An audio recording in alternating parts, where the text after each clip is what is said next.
Hello guys, today I'm gonna show you how you can make the plug by yourself to the cooker hood Haier.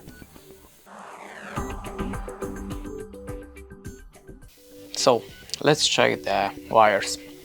There we have the plug, there we have at the top of the plug the ground wire, and you have to start from the middle wire, this green and yellow. This is a ground wire and you are connecting it to the middle socket. On the right side we have the neutral, so blue, and on the left side we have the brown, the face. So make it in this way. Now we can try to close the plug. Sorry about the focus, I just got some issues with that, but maybe too close. Okay, so we have already the plug.